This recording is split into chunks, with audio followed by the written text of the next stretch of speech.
Welcome back to Cutting Edge Consciousness, thought-provoking discussions and bold ideas from the edge of possibility.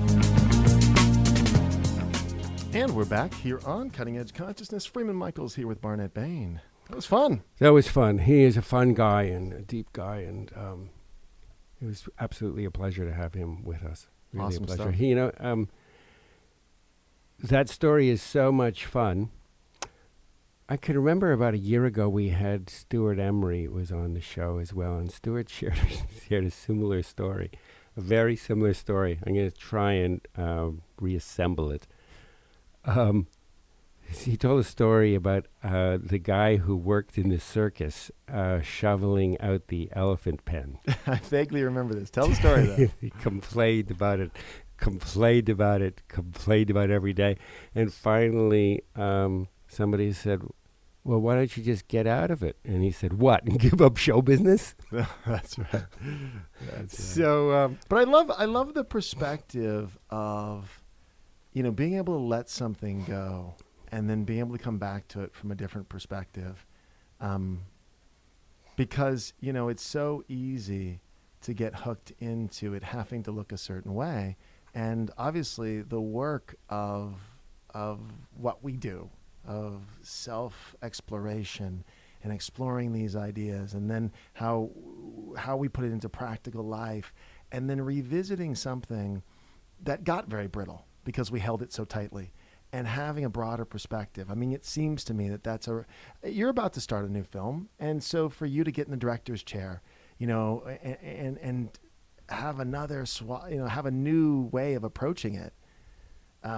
It's going to be exciting to see what happens with that. It's going to be thrilling, but I'm just going to adjust this for a sec. I have a very different attitude about it now than I did at an earlier time in my life, and I'm not talking about going way back. Up until very recently, a matter of a few years ago, I have a very different attitude about it, and I'm fine with sharing it. I realize now that, and I'll preface it by saying, for all of my adult career, I wanted a hit.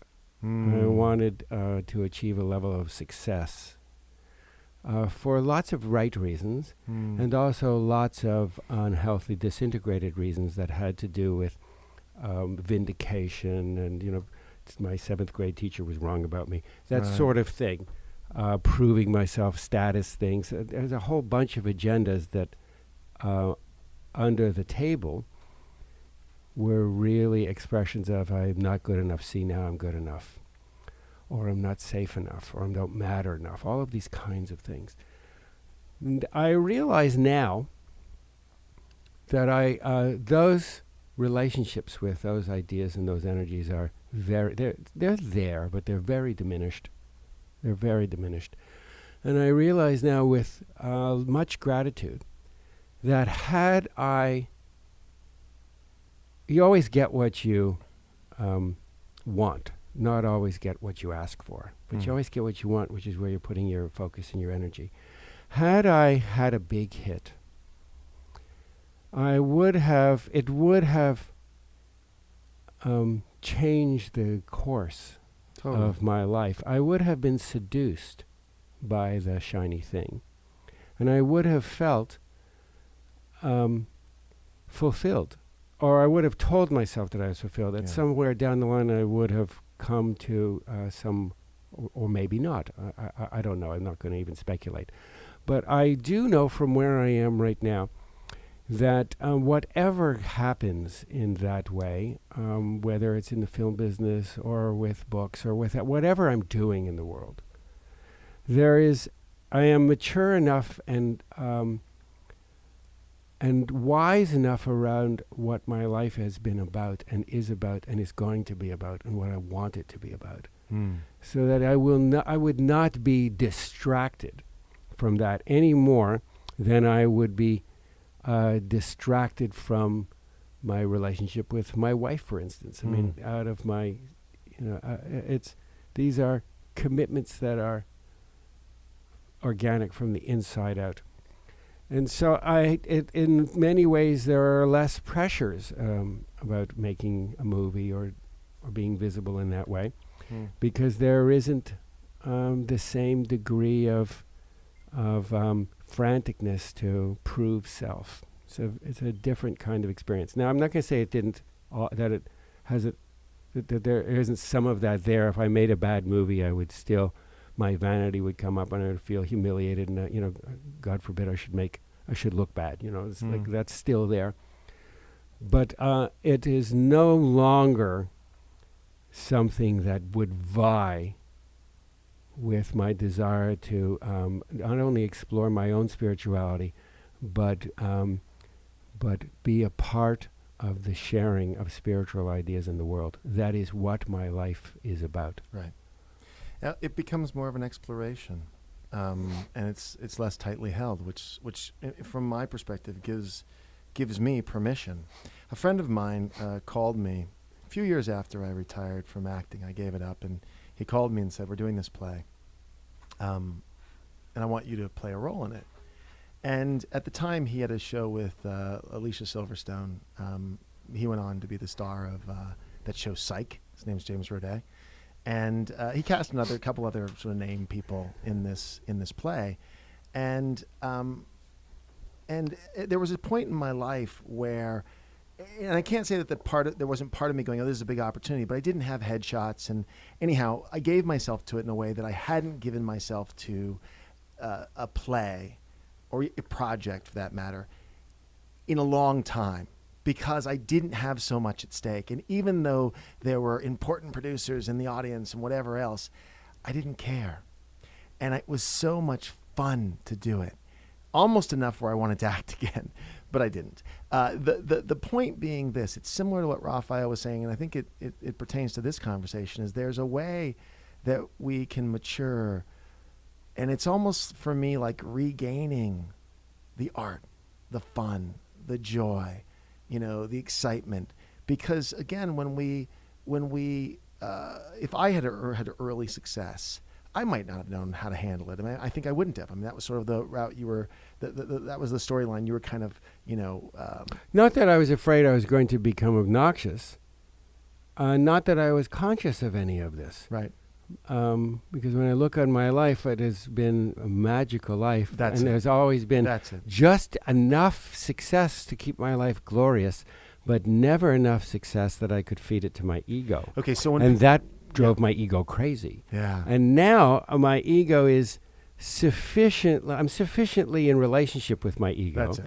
That a big success, I wouldn't feed a big success to my ego, because as the great man said to you, you want to be in the world but not of the world. And I am, and maybe it's because I'm 60 years old, and there's a time of my life that I'm not really in those shadow years anymore. The proving game. I'm not in the proving game, and it's simply a function of a face of the soul, and as well as a deeply passionate commitment to self-exploration and finding my relationship to everything and everyone.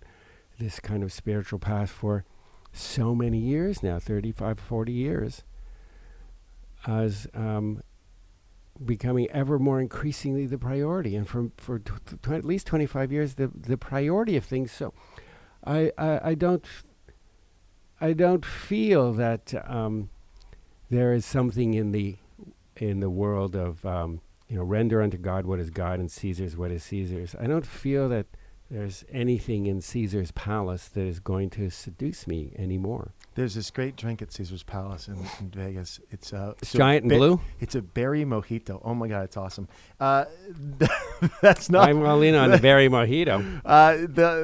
You got your spirits at Caesar's Palace, however you can get them. Look, we can track back to something last week that Derek Mills said about a standard that was a way of sort of creating a criteria for our decision making. And so the fun. You and I talked about this a lot of times. Well, one of the criteria is it fun? And that's a great reason to do something, is because it's fun. So, that's a level of maturation where it's not, again, proving that those shadow years when we're trying to prove ourselves and we're trying to win and so forth are less. That's not the operating system. That's not the standard. That's not the criteria for making decisions. It's not how we're measuring whether something's good or bad. It's these levels of connection, fulfillment, service, fun.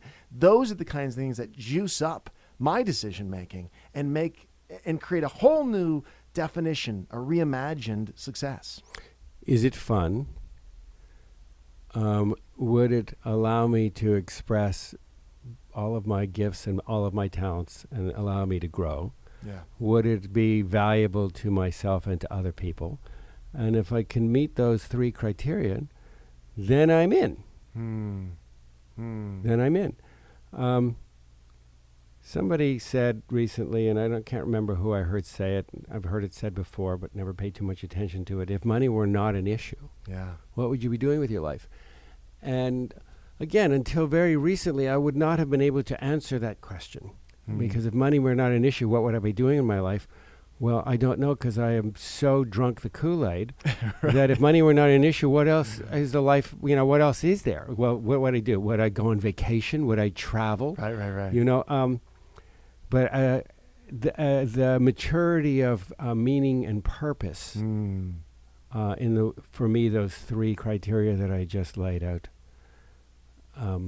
is the basket that holds that meaning and purpose. That wasn't there. So if I took out, if you don't do something for money, what would you be doing? That was crazy making. I had no idea. I mean, what do people do? What else is there? Right. And I heard it recently, and I realized that I am doing. That's it. I am exactly. My days are magical, and they unfold in the expression of, I am exactly doing and being what I would do if there was no money. And often there is no money. That's right. Often. But some of our listeners, we get certain kinds of mail and stuff, and people, just presume all sorts of things. I'm really at a place, and I know you are as well, where I'm putting my foot down one step after, one step, and then the next step, and the next step. And my relationship to the world is increasingly with the expectation, the imagination and the expectation that the world will appear before my foot falls on it, that the road will rise to meet me, and less about being strategic, about I can control things or I can plan things, because I have not ever been able to do that. Can you check the clock on that thing? Because I've lost track. It's 12:48. Yeah. So we are at the end of the show. I felt that, but I've lost track. So God, you're so intuitive. Thank you. I can guess the guess from now on. Fantastic. Yeah, we'll do it next week. Yeah, I don't know. So there you have it. It works when it works. And we are thrilled that you took the time today to hang out with us here at our work. And we hope that you keep coming back to Cutting Edge Consciousness. Thanks for listening.